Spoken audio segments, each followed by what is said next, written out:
Welcome into a brand new Friday Scramble. It is February 25th, 2022. I'm Rick Gehman. That right there is Andy Lack. And Andy, we are apparently wearing the Friday Scramble uniform. We did not plan this black shirt, white hat thing. I promise we did not plan it. Yeah, this is actually like it's kind of light blue. I don't know if the reflection of the light is hitting it correctly, but yeah, man, I am loving this tournament so far. I gotta say, Rick, I have never been so happy and pleased to watch a golfer that I had no money on, did not play in DraftKings, not even am a fan of to watch whatsoever, than the joy that I got of watching Billy Horschel play some solid, well-rounded golf yesterday. Fingers crossed. I'm looking for one more solid round of golf from Billy Horschel because at this point, I don't even care about putting 4 rounds together. I'd be thrilled about putting 2 rounds together and cashing a $35,000 check from Billy Horschel to finally move my one and done total. So yes, fingers crossed, as we've seen, and we'll talk about this. I mean, a lot of big numbers out there.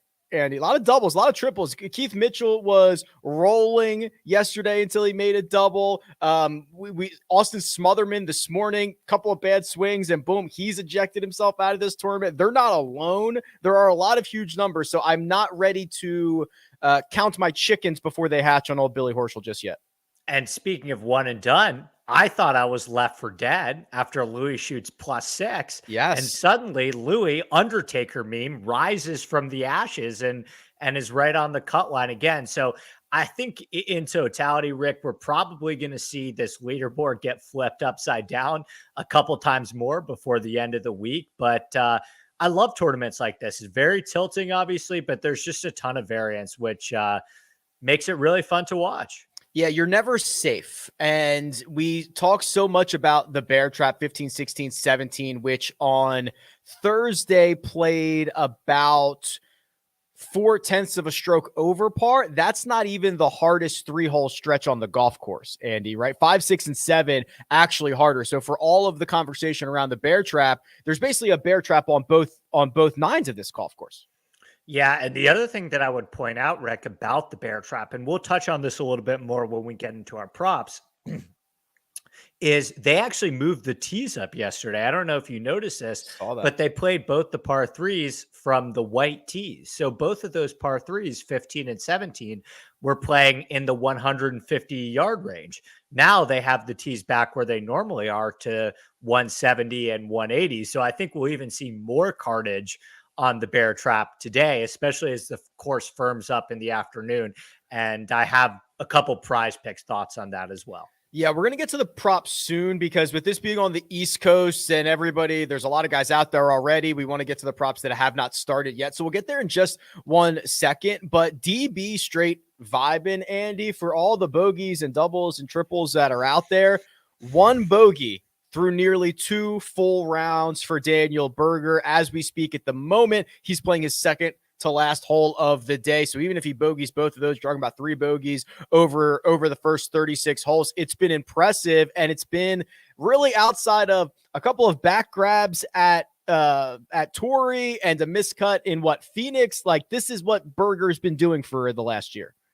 Yeah, I've been banging the drum that his iron play doesn't get talked about enough. He doesn't get mentioned in the same sentence as like the guys that are right behind Morikawa, like JT, for example.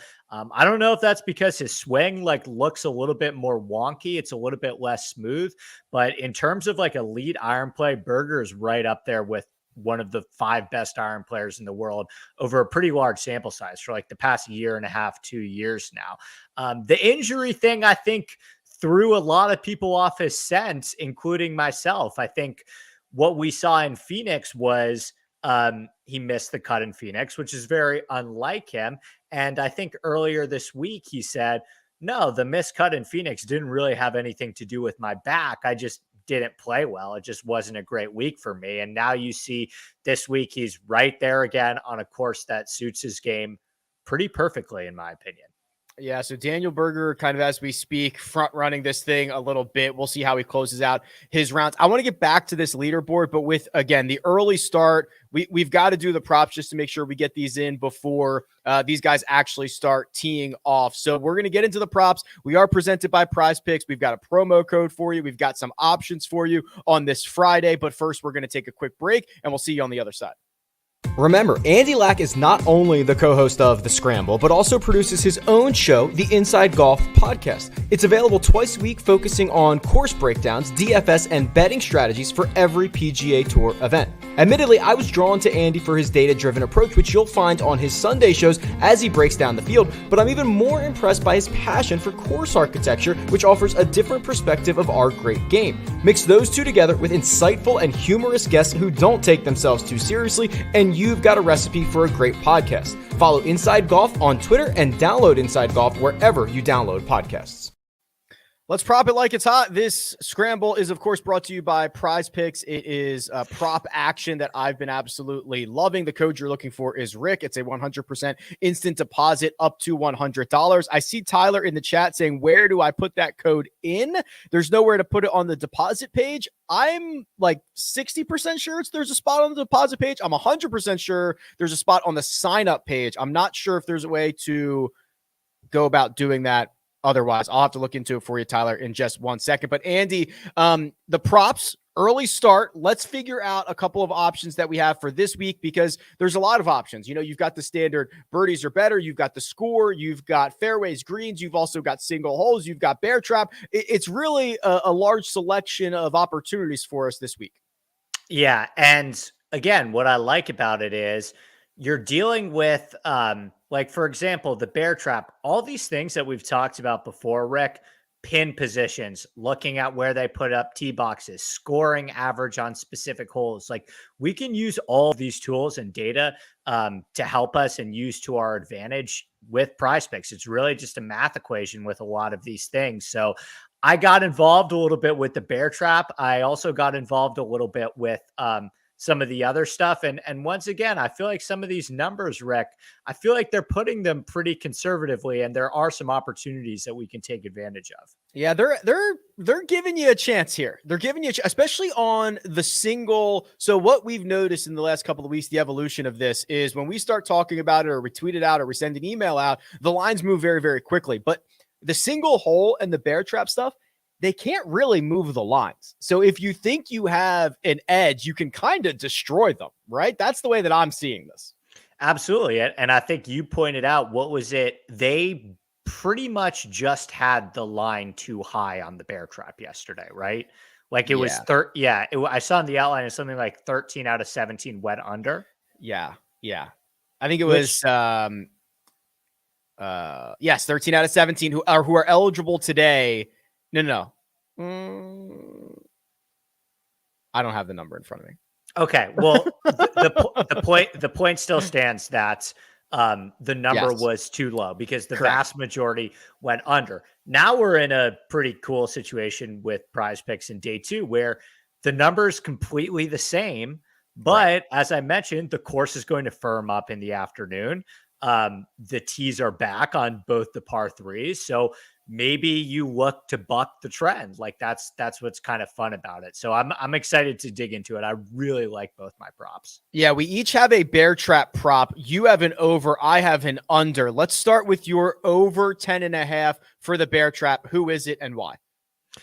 So I went with Patrick Reed over 10.5 in the bear trap. And now I took a little bit of a chance on Patrick Reed this week in DraftKings, and I was surprised to see that he looked better yesterday. Off the tee, this is the best driving round he's had in a little bit, but the irons were still a little bit of a mess. And I expect not only the course to play harder in the afternoon as it firms up, but like I mentioned, I also expect the bear trap to play harder than it did yesterday. Yesterday, they moved the tees up and played from the whites. Today, they're using the regular tees with two pretty, not Sunday pins, but pretty tricky pin positions. And with 2 of the holes on the bear trap, Rick, being par 3s, I think you really want to look at iron play, right? And Patrick Reed's irons are still leaving a lot to be desired. So I think the combination of firmer and faster in the afternoon, Patrick Reed still not being a great ball striker, and the tees moving back, I'll go with the over on Patrick Reed. And if it helps at all, I am sharing my screen right now. Patrick Reed has never played the bear trap in 10 strokes or better. Never. 0 for 5. So 0 for 4 coming into the week. He went over again in round 1 yesterday. So now 0 for 5 for Patrick Reed. Do you think that this is part of it? Because the bear trap is obviously a very specific stretch of holes, and you can see there are kind of some extremes on this list. This is what I'm showing. It was every golfer before round 1 who was eligible for the bear trap and their history around the bear trap. And you see some guys who, Fowler, Berger, Neiman, Noren, Knox, who are like consistently unders. Do you think there is a part of it that this hole or stretch of holes just kind of fits their eye a little bit? I do. And I'm really hesitant to use the word predictive with statistics in golf. 100%. Yeah. But at the same time, like you think about it, Rick, and there's certain holes at my home course that I play 3 times every week where I always am able to like hit my drive in the exact same place because they just fit my eye and vice versa. And I do think there's something to be said with over a very large sample size, a hole fitting the eye of a certain player. Obviously, there are a lot of variables involved with wind and tee boxes and pin positions. But I do think that once you're dealing with like a sample size of 10 to 20 rounds, like I do think that there's something we can draw from that. Yeah, I actually have 2 Russell Knox ones in here, and I've kind of lumped them together. I've got basically an under 10.5 bear trap and an over 12 greens in regulation. And a lot of that, the bonus one, especially the bear trap one, you can see Russell Knox goes under again yesterday. So now he's 13 of 17 trips around the bear trap, playing them in 10 strokes or under. So there might be an aspect of him fitting his eye. So I'll take the under 10.5 on the bear trap, and also Knox over 12 greens in regulation. He hit 12 in round 1. He gained 2.2 strokes from tee to green. To me, he's that great ball striker who appears to be in control of his game. I think that his strengths, Andy, kind of get,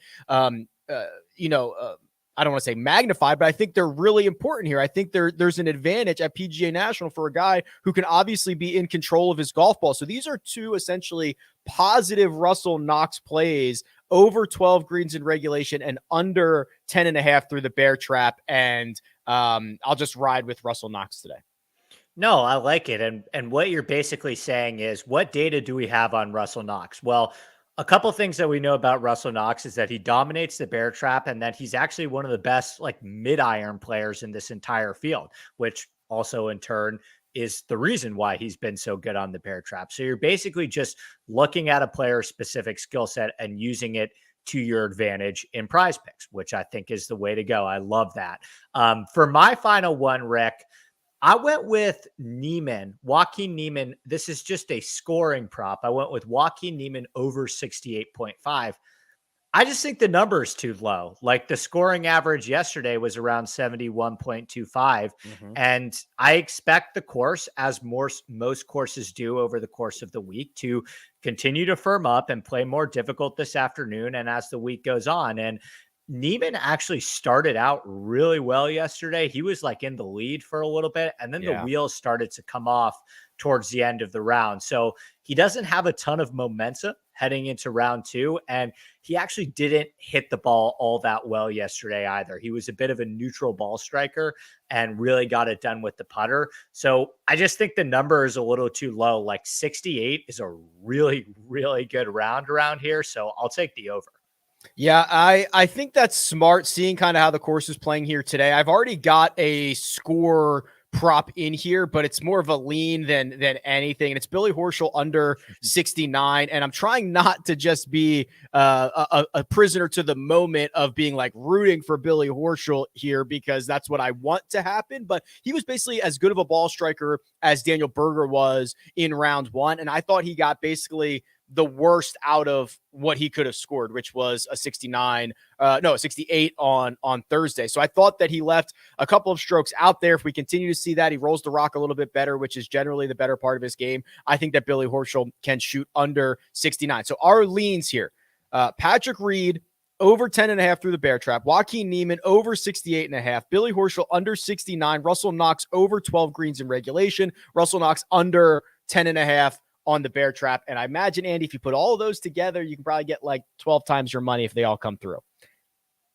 I think so. Yeah. Like I mean, that's the fun thing about PrizePicks. You can also kind of try and figure out how conservative or aggressive you want to be with the way that they let you kind of stack your card. So yeah, I mean, I feel great about those. I was going to say with Billy too, like you don't even have to say it's much of a lean. There's a real statistical case too, because Billy hit the ball great yesterday and he didn't putt. So I think it's a pretty safe assumption to assume that Billy's going to figure out the putter.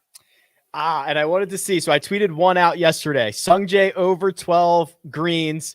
He's got 13 and he's got a hole to play. So we are all good there. There's a lot of ways to look at it, Andy. You can look at the approach numbers. I'm just having a lot of fun basically having a new problem to solve, right? I think you're like me where, something comes up, March Madness bracket, a whatever. It's like, how can I solve this? And PrizePicks is like trying to solve that every single day.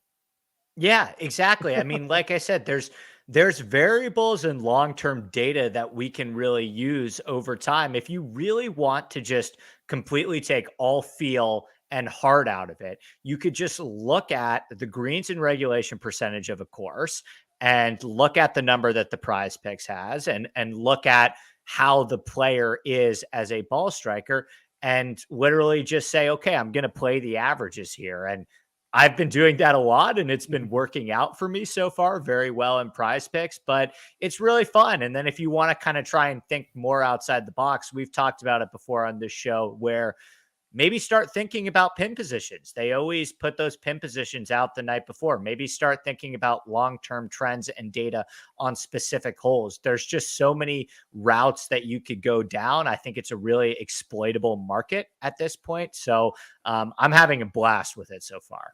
The code you're looking for is Rick. 100% instant deposit match up to $100. It helps you. It helps me. It helps PrizePicks. That is a win-win-win. We are going to reset. I still want to talk about the top of the leaderboard a little bit more, Andy, but I've got a bunch of other topics that I think are going to be great conversation, but we'll get to those on the other side. If you're not playing daily fantasy on PrizePicks, then you're not really playing daily fantasy. They offer nothing but props, and they do it better than anyone else. You pick 2 to 5 players on an over-under and can win up to 10 times on any entry. They allow mixed sport entries, meaning you can take the over on LeBron James and the under on Jon Rahm. The golf-specific props are amazing. Birdies or better, fairways hit, greens in regulation, round score, and now, yes, single hole props. That's right. What score will a golfer make on a specific hole? I have PrizePicks specific tools on my website to help you build the best entries, and now PrizePicks is offering a 100% instant deposit match up to $100. Just use the code RICK at sign up or click the link in the description. That's code RICK. Good luck. All right, Andy, let's soft reset here because I do want to go back to this Honda Classic for just 1 second. We talked about Daniel Berger. We talked about Billy Horschel. I want to talk about Brooks Koepka for a minute. He opens up with a 2 under 68 when conditions are difficult. That's generally when Brooks tends to thrive. Did you like what you saw from him in round 1 as he now has to go out in the afternoon on Friday and try to shoot another low one? Yeah, I was fairly impressed with Brooks. I think there was a lot to like about Brooks this week in the sense that he lives in this area. He's had a lot of great success on Bermuda courses, and that's the surface that he practices on. And he's also had a lot of great success, obviously, on difficult courses. And so you get that rare combination here with a Bermuda course where he gets to sleep in his home bed that also is major championship-esque conditions. So I was very impressed with what I saw with Brooks. I think he still is probably one of those guys that structures his calendar based around peaking at the majors. But it's really great to see him seemingly starting to turn it around with the players in the Masters right on our horizon. As we speak right now, Daniel Berger is even money to win the Honda Classic at Caesars. He's far and away the shortest odds as you can imagine. Chris Kirk 7-1, Brooks Koepka, who has not teed off yet, 14-1. I mean, this has been an impressive start here. He's Berger 10 under, and he's sitting in the fairway on his final hole of the day. So if he gets in at 10, man, he's putting some distance between him and the rest of the field, especially if he's not going to make a bogey, Andy. If you're not going to make a bogey or a double at any point, you're really putting a lot of pressure on the rest of the guys. So are you taking Berger or the field? I would still take the field, I think. Yeah, we still have half the field that hasn't played their second round yet, and also I've seen you're one shot away from just coughing this thing up. 100%, and it burned me last week though, is when Gehman got out to that big lead and everyone was saying, "Oh, it's over and over." I was saying, like, I'll take the field, and Gehman ended up winning. So Berger is playing exceptional golf right now. I look at the guys that are kind of in the afternoon that still have to play, that have the ability to maybe shoot like a 65, 66, 67. Kurt Kitayama, Rory Sabatini, Peter Uihlein, Andrew Kozon. Do I see any of those guys shooting a 65 today?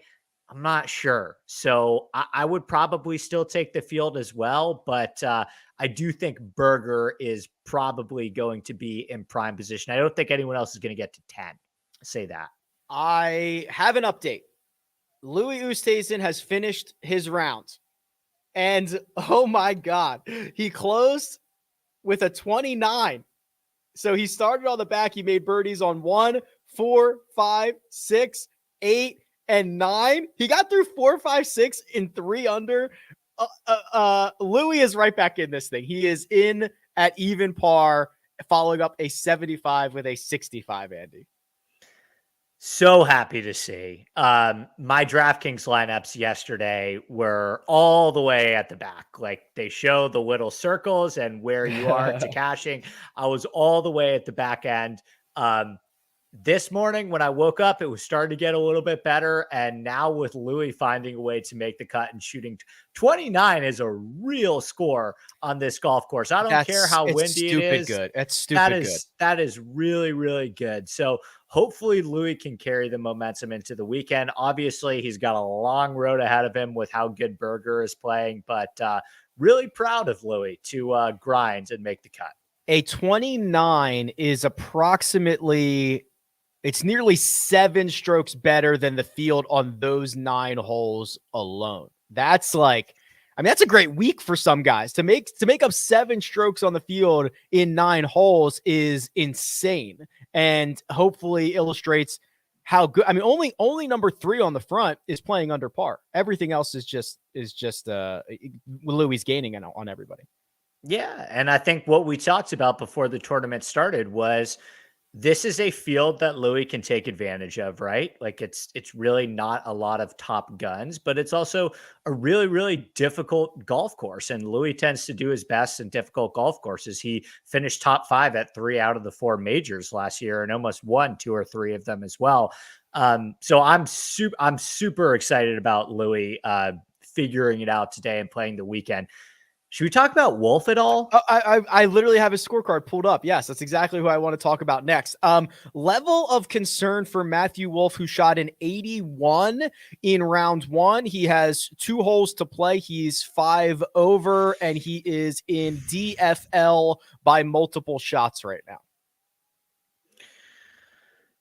I'd say the level of concern is like a 7 or 8, honestly. Like, he's a very, very volatile golfer, Rick, as we have said a million times, but there starts to reach a point where it's like, okay, are we just using the fact that he's a volatile? Like, we heard this with Patrick Reed for the past couple of weeks to start the season. Like, Reed's volatile. And then it's like 6 weeks in a row where Reed's terrible. And it's like, well, maybe that's pretty consistent. Yeah, that's actually the opposite of volatile. And I don't want to sound the alarms. I think if we can remember, Rick, Wolff was really good this fall swing. He almost won in Las Vegas in your hometown, which we're not too far removed from. But I am concerned, right? I think like shooting 75 or 76 on this course, not the end of the world, right? There's a lot of trouble on this course, but when you're shooting 81, when you're shooting 15, 16 over par for 2 days, even if it is the Honda Classic, even if it is a major championship, that is speaking to some major, major holes in your game. I mean, so yes, I'm like a 5.5 on the concerned meter, because arguably if Matthew Wolff is not playing well, this has got to be the worst spot for him, right? I mean, this has just got to be the worst spot. Yeah. And well, this is the way that I kind of like to measure it in terms of my concern level. Like, say Matthew Wolff's numbers, his odds to win like the PGA Championship dipped super low right now. Like, would you still buy on him? No. I don't think I would either. I think there's a case for it, right? I think if you want to buy on Wolff later in the season at the PGA Championship in his hometown in Oklahoma, or I don't know, the British or something like that, or the US Open, this is probably the time to buy. But I'm like you, I'm a little squeamish. 81's bad. Yeah, 81's really bad. And, you know, there's just so many other guys, right? Like when you look at a major championship field, are you like, wow, yeah, I think Matthew Wolff can beat these 50 other guys with what I'm watching right now. I have not a lot of reason to believe that. Books don't like to get burned on him though. When he started playing well in the fall, he was immediately shot right back to like 22-1 or whatever it was when we got to Shriners. I don't know what it was after that, but like they do not want to get burned on this guy, which I find interesting because some guys, they take forever to move around. They bounce him around like a basketball. I see Cola says in the chat, Wolff 66-1 for the PGA Championship. That feels short. Who else? The real question is who else is around him, right? That's the real question. Because you can say like 66-1, great. Oh, that's awesome. But if the other options are, I don't know, maybe Cola can let us know, or I can look it up myself. Like I can look it up too. It's about who's around him, right, Andy? Because those are the similarly priced guys. Here we go. PGA Championship. I'm on DraftKings. I see Wolff at 80. Siwoo Kim, Billy Horschel, Sergio Garcia. Then you go to 100. It's Garrick Higo, Lee Westwood, Matt Wallace, Thomas Peters, Max Homa, Bubba Watson. Kind of that world. Yeah. I mean, you could make an argument that Wolff is one of the better of those players. I'm looking. I've got FanDuel up. He's 66-1. Yeah. I mean, he's right next to Harris English and Phil.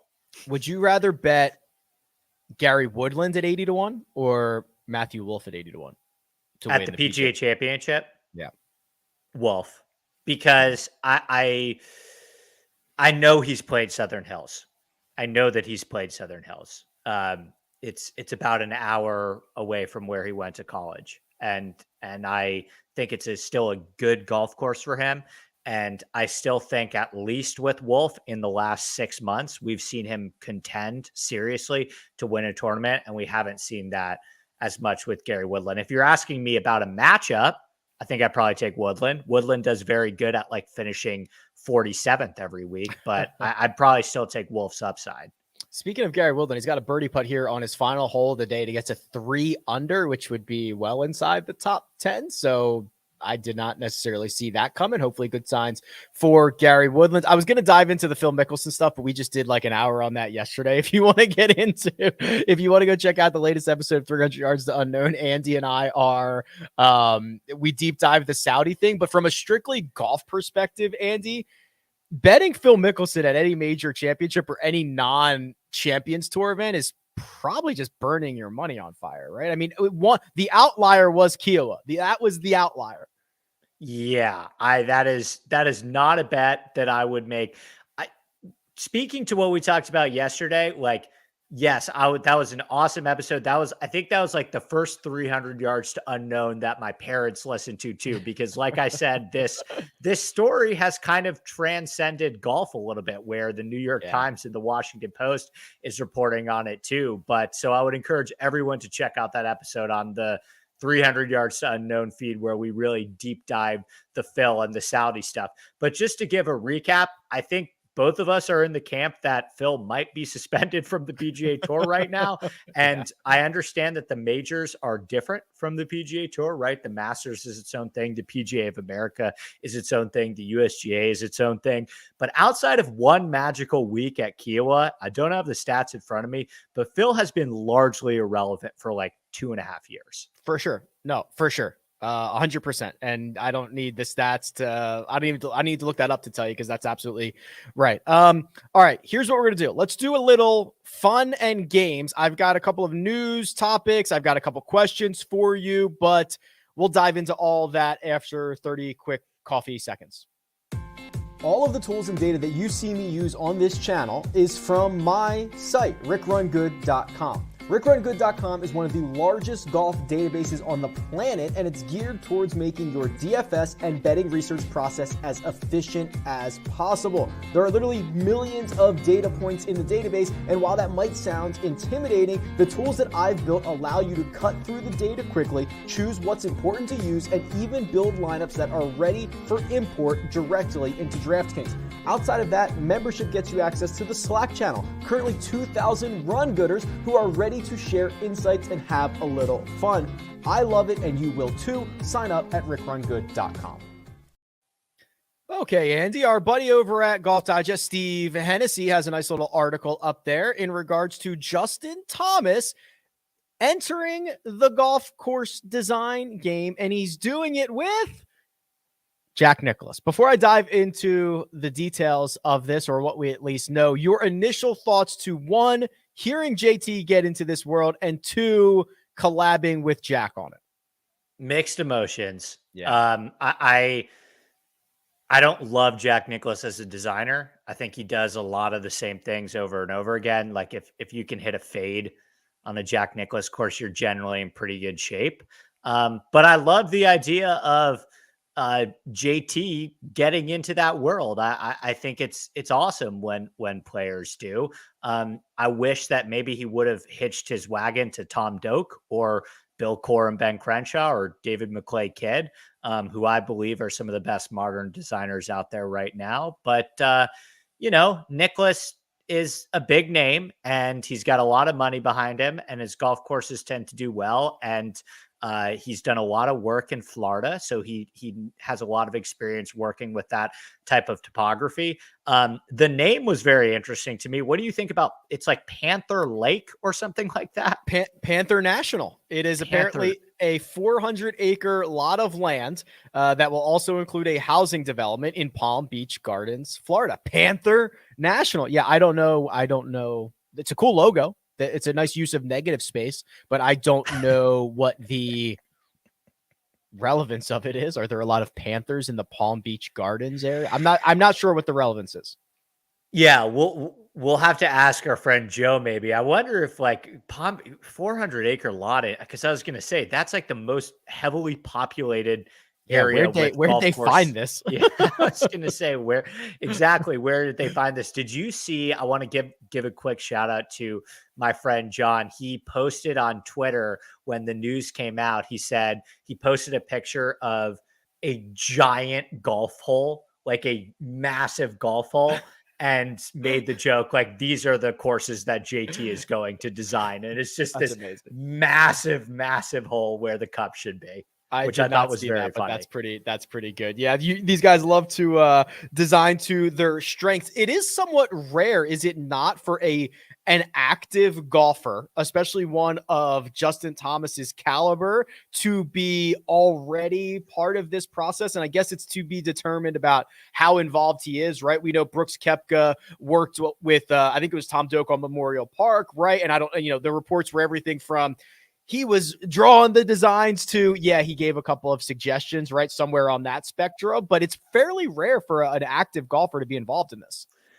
Yeah, the only other one that I could think of that's done a little bit of work is Sergio has kind of dipped his toes into a couple of designs, but you're right. It is a little bit different. I think probably like this is a convenience thing for JT. Like I think probably he drives over to this course, which is like 10, 15 minutes away from Jupiter, and it's probably closer to the side of what Brooks was doing with Memorial Park than him really putting on a hard hat and driving a bulldozer.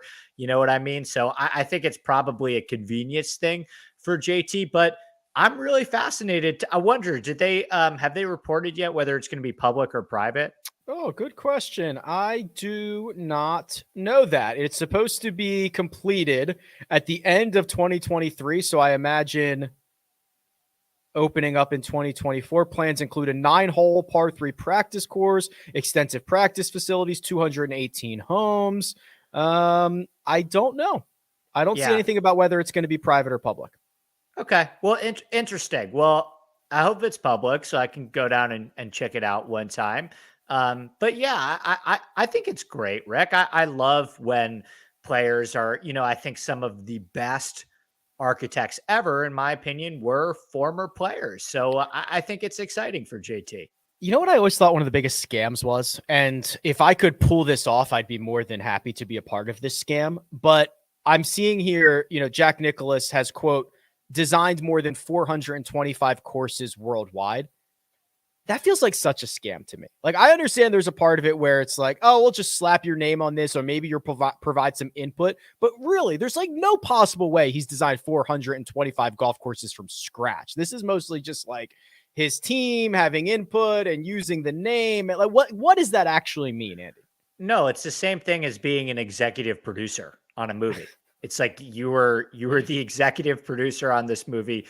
That's basically you saying you watched a first cut of the movie and maybe wrote down a few suggestions. Send some notes over. Send some notes over. No, these guys all have large architectural firms and people that are doing the real legwork. A lot of the time, Nicholas is looking at designs created by other people and putting his stamp of approval on them, which is probably something similar to what JT is doing this week as well. Although I did see some pictures surface of, which I always love to watch, of them like in I guess like a golf cart where, wearing hard hats and stuff. I always love looking at stuff like that because it's like, okay, let's pose and do this. We are not the people that are actually doing that in terms of building a golf course, but we're on site. Here's my favorite. Fun. Let's dump a little bit of dirt here. We'll all get a shovel out, and then we will lift up one shovel full of dirt, and we'll take this photo opportunity here. Yeah, this is always my favorite. Or driving around with like blueprints and a hard hat, pointing around for the cameras. That's always the good one.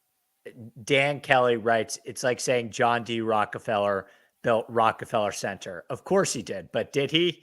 I think that's a fair comp. I think that's a fair comp. It's very easy for these big name guys to do minimal work and get their name put on something. And trust me, if I could pull it off, I'd be all up in that game as well, but I cannot. Another thing I cannot pull off, Andy, is hitting the golf ball very, very far, like the professional long drivers do. And there is another PLDA, Professional Long Drivers Association event, coming up this weekend in Mesquite, Nevada. Kyle Berkshire is going to be there, Martin Borgmeyer, all the big names.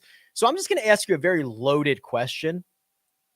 Why is long drive not more popular than it is?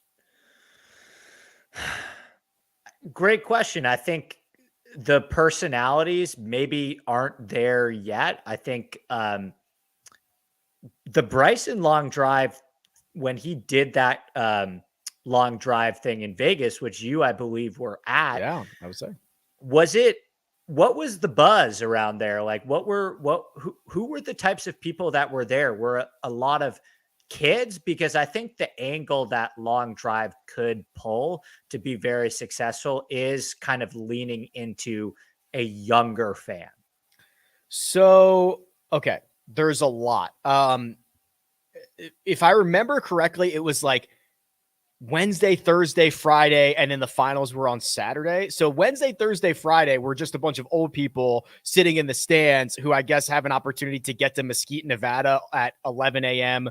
on a Wednesday or Thursday, right? Now, the streaming numbers, from what I understand, especially as the competition got going, were pretty good, but it like watching it in person is not that great. I'll be honest with you. You can't really see all that much. It's hard to follow the ball.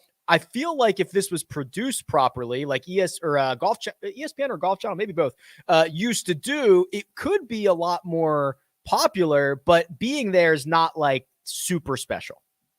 Yeah. And did you, outside of Kyle Berkshire and Bryson, did you feel like they had a great group of future stars or at least personalities? So the problem that they have is obviously these guys pay to get into this, right? And they have to qualify from some, regional smaller competition, and like 90% of the guys that are in the open field have literally 0% chance of winning, right? It's just like there's 8 guys, and you go through many days and many rounds of some really bad driving of the golf ball so that the stars can get to the top. And it's like pretty boring until you get to the finals. But once you have like those 8, like that's pretty exciting. That's pretty electric. Those guys are doing things that humans can't do, but it's really hard when that's a tiny version, subsection of your golfers or of your hitters.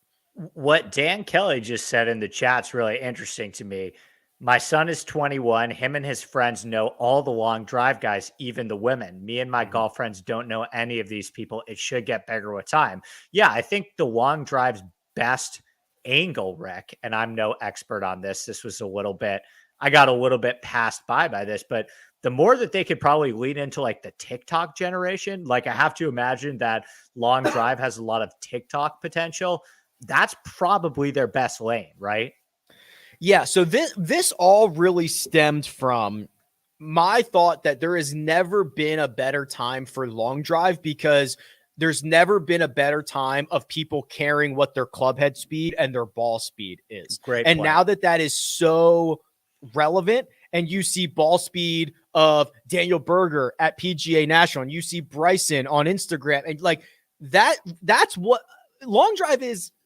TrackMan competition, right? It's a simulator competition. It's a launch monitor competition, as long as you can keep it in the grid, which is a different skill set of itself. But like, it's never been more impressive what a 220 mile per hour ball speed is, because we actually know what that means now. That was kind of the angle that I was coming from, that it should be more popular. I'm going to ask you like a somewhat more existential question.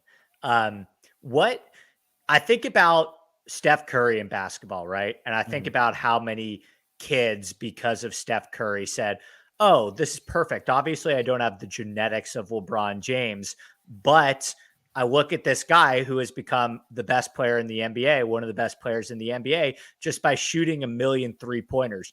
Do you think that kids look at what Bryson is doing and say, oh my gosh, I could be on the PGA Tour by hitting the ball 1 million miles per hour? Like, do you think that he'll be able to have that reach where he's maybe able to transcend a little bit and work towards a younger generation? I lean no, because I think that there are still physical limitations in what Bryson has been able to, like, Bryson put on a ton of weight, a ton of speed, works very hard. And not that Steph Curry doesn't work very hard, but like, I think becoming Steph Curry is more reasonable to more people. Yeah, there's less of a transformation involved, right? Yes. So what I actually think the future of long drive could be is weight classes. Yeah. Like, if you hit it 320 yards and you're 150 pounds, that might be more impressive than hitting it 400 yards and being 6'5", 260, right? Because you don't want to box out 99% of the population, because they're not Martin Borgmeyer, who I'll tell you is a beast of a man, right? And you're not Justin James, who has biceps like my quads, right? Like I'm not that guy. But like Rory McIlroy might be the most impressive driver of the golf ball on the planet, because he's not very big. He is just incredibly efficient. And if you had weight classes or some other way to go about ranking these guys, I think you get more people involved. And that like Tony Finau is another example where a lot of PGA Tour players would be like, guys, you don't realize Tony Finau swings at 75%. Like, right. If Tony Finau really went out, and he'd be longer than all these guys. I think the best thing that they should probably could you have gambled on it? Ooh. I Because don't know. You should be able to gamble on it. That if DraftKings and FanDuel and all these places were smart, that would be awesome. They'd let you gamble on it because Rick, the UFC during the pandemic golf was the second fastest growing sport in terms of betting handle. UFC was number one. So if you get into this situation where you've got weight classes, you get like these death match scenarios and stuff. Right. I think there's a really, really big opportunity there if they were smart. Jay in the chat says they should have a persimmon division. Yeah, who cares? Let's go. Persimmons and like baladas, like whatever. I don't care. Let's mix it up because I think that opens up. Because right now I think it's just open, which is like what all the stars play, and then there's the women's division and the senior division. But I think that's it. And I think if there was a way to divide it up, you could get a lot more people involved. We should do a whole episode on like half-baked semi-serious takes, but have I ever told you about my take that I think that they should play the British Open every year with hickories? No. I'm like 95% serious about that. St. Andrews, they have tee boxes now that are like in a field 60 yards away. Like you can't lengthen that course anymore. Just the British Open is all about how the game was intended to be played in the 1800s with the ball on the ground. So why don't we play it that way with hickories? It's a good question. We will dive into that. Yes, we will have an episode. Most of my episodes are half-baked ideas that I'm just throwing out there and seeing what sticks, but we will dive into that one at one point. I want to circle back because you said, could you bet on this, which I think is important. I do know something that you can bet on this weekend, which I find fascinating. So the Westgate has odds. If you're interested, Andy, the Golden Tee World Championships are in Vegas this weekend, and you can bet on it. The favorite, Paul Luna, I guess he's a co-favorite, with Joe Massara, 8-1. And then there's a bunch of guys that you can bet on. I bet you there is someone in the know that could probably make a lot of money on this because I imagine that the cream rises to the top in Golden Tee. I'm really embarrassed to admit, or should I be embarrassed to admit? Who can say? I don't know what the Golden Tee is. Oh boy. Okay. So, how old are you, Andy? I just turned 27. Oh my God. Okay. Hold on a second. I'm going to pull this up. So Golden Tee, it's an arcade game. You know what this is. It's the roller ball. Okay. Hold on. I'm gonna share my screen here. This is tough. This is tough. I Google search. This is Golden Tee. You know, you got the ball. Okay. Yeah, it's a video game. Okay. All right. We're in business now. Yeah, I do know what that is. I have played that before. Can't say I have a specific handicapping strategy for that off the top of my head. I'll try and, we'll put it in the model and see who it spits out. But yeah, we have reached insane points with some of the things that you can bet on now. Right. Which I think is good. Right now, I will tell you, Greg Kinsler is on here, former world champion. He is in the Rick Run Good Slack. He's 40-1. I might just drive on down to Westgate and drop a Benjamin on him just to support. But I bet you he could tell me, hey, so-and-so's a really good bet. But like, yeah, that's the whole point being, if you can bet on it, if you can betting for, the perception around betting is this horrible vice that is going to spiral people into a death trap of poverty and whatever, and drugs.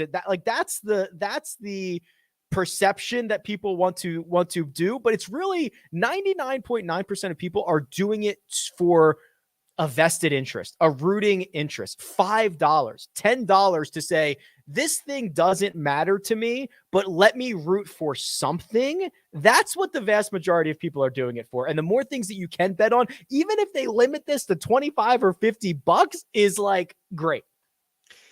So living in Vegas, Rick, do you like spend a ton of time at sports books, or because you can do mobile betting too, right? Correct. Yeah. So I go to, or the wife will come to Armina, who's producing the show all the way from Orange County. Thank you, Shout out, Armina. Mina. So we'll go to like Circa because we like Circa, and there also happens to be an awesome sports book there. But like, I'm not going to a sports book and like watching a game there. I can just do it all mobily and watch it on my TV at home for the most part. Okay. That would make sense to me. I was always curious about like the idea of professional bettors and like sharp bettors like driving around town and like running through the strip to all these different sports books to get their bets down. It always fascinated me. Yeah, I just fire up a couple different apps. The other thing is Vegas is way more regulated than a lot of other places. So some things that you see on DraftKings, like a lot of like player props or things like Super Bowl props, like they can't do here. So it's a highly regulated market. It might be a little bit more boring, but you can get higher limits, you can shop stuff. So there's obviously pros and cons as with most things. Interesting. Yeah, I'm still waiting for the other shoe to drop in California, which, is very frustrating itself, but I'm glad to see we got New York legalized as well, which I'll be back there in a couple weeks. As long as they don't screw it up.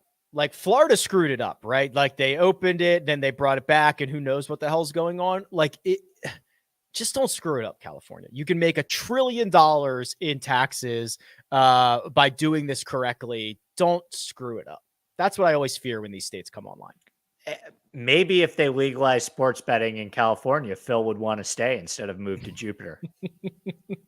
I think the state income tax is probably still better for Phil. That would make sense. Yeah. Had to get that one last dig in. Real quick before we get out of here, this is a half-baked idea as well.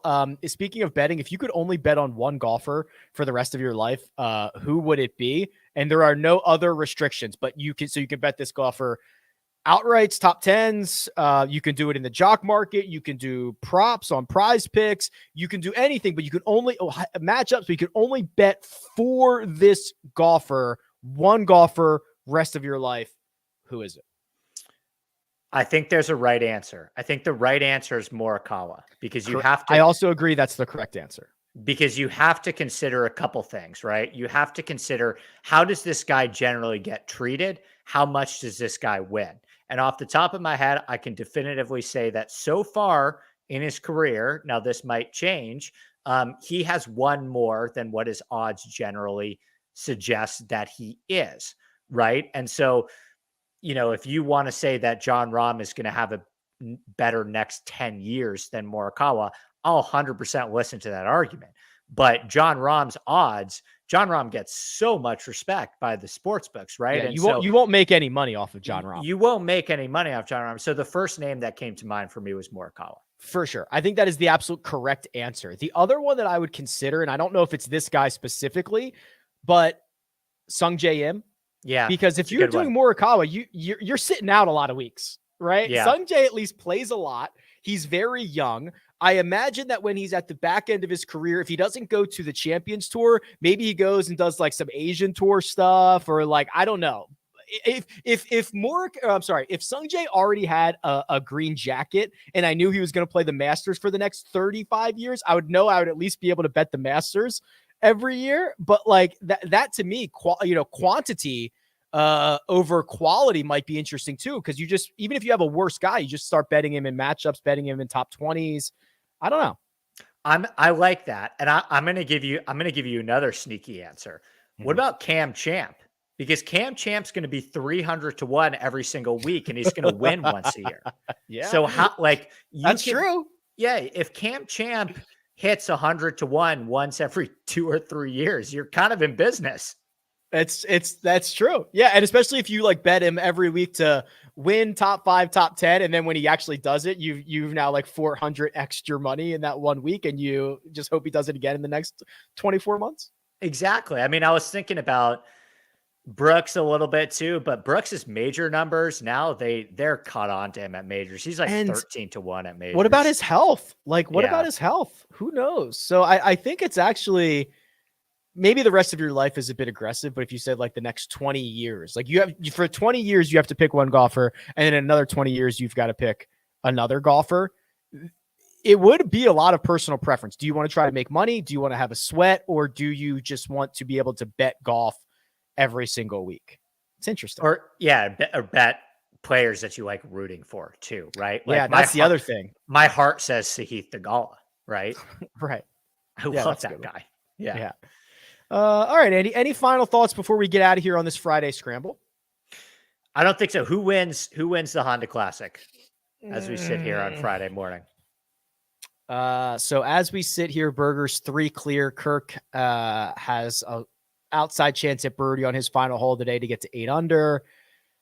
I say, I mean, if you make me pick one golfer, the golfer you have to pick is Daniel Berger. But okay, I think non-Berger division. Non-Berger division? Aaron Rye. That's Oliver. I like that. Hey, Oliver, real quick, because I'll go Alex Noren. I like the position Alex Noren's in. I was going to pick Alex Noren, but he's already played today, and I was hoping that Aaron Rye would shoot a couple under par and get closer. But like Noren was the first guy my eyes went to. I've got a pre-tournament wager on him. He's a grinder. Par's a good score. He's 8 back. He's gonna need some help. But Noren was the first one my eyes went to when you. Me too. And on this course, it's like I like that he's done. It's like get off the course. That's true. Like get off the course. Like the scoring average is over par. So I think Noren's going to be relevant this weekend. Fingers crossed. Andy Lack is available on Twitter at ADP Lack Sports. He and I did an extensive dive into the Saudi golf stuff that we probably could have done 3 more hours on. That's on the 300 Yards to Unknown feed. There's also a video version of it on the Rick Run Good YouTube channel. Producer Mina, big hat tip. She is in Orange County producing this show. Thank you very much. You can find me at Rick Run Good, and we will be back with a brand new scramble on Tuesday. See you then. Good luck.